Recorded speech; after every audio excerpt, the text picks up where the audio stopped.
You are about to enter a world of dreamscapes and nightmares.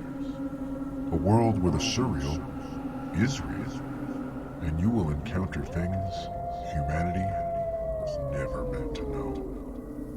Prepare to have your fragile illusions of reality shattered as you cross over into the nightmare realm.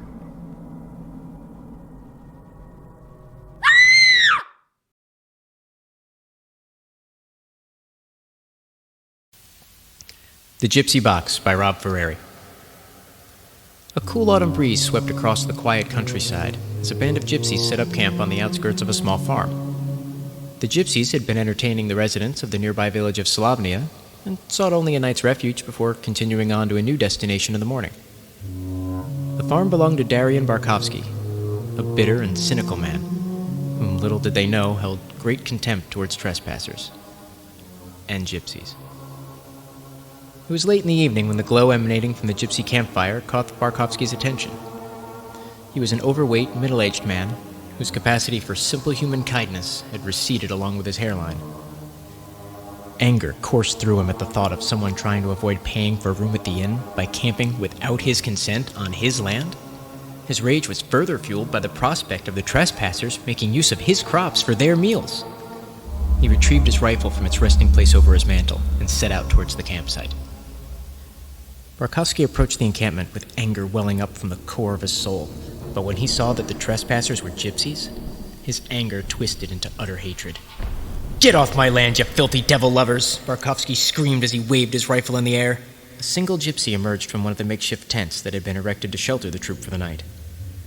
The gypsy was tall and slender, with long black hair tied back into a ponytail. His clothes were flamboyant yet dingy. An air of mystery surrounded him. He approached the raving landowner without showing a hint of fear. "I said get off my land!" Barkovsky barked as the gypsy stood before him. "Good sir, may I ask what the problem is?" the gypsy asked calmly. "Who the hell are you?" Barkovsky growled as the veins in his forehead pulsated. "My name is Gregor Dargosi, and I am the leader of this troop," replied the gypsy as he motioned towards the tents. "Well, get your little group of blasphemers off my property now!" shouted Barkovsky.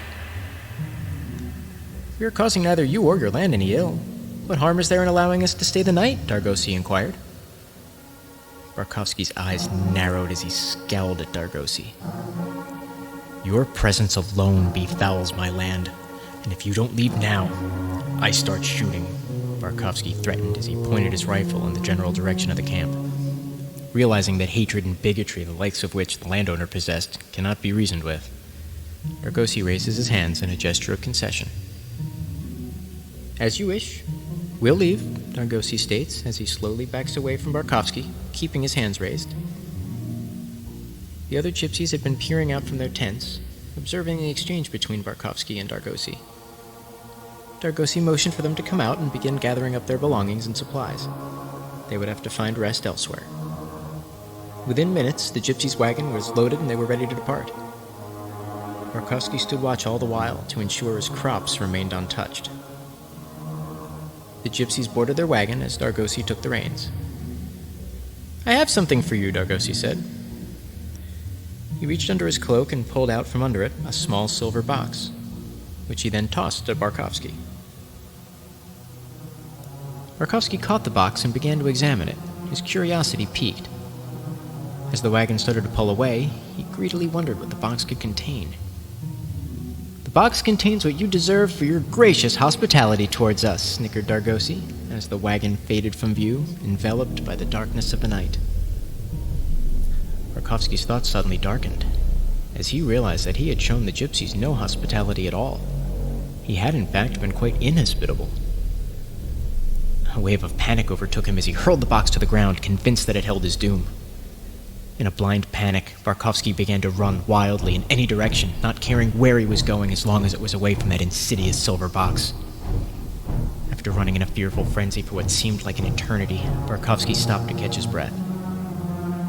His eyes shot open in terror as he saw lying at his feet the mysterious Gypsy Box.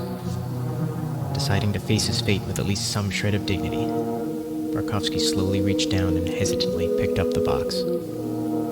He stared at it for a few moments, trying to muster the strength of will to open it. With a lump in his throat and terror freezing him where he stood, he thrust open the lid of the box to find it contained nothing.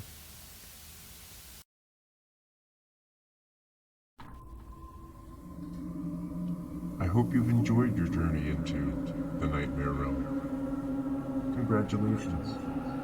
You've returned to the safety of the real world. Haven't you?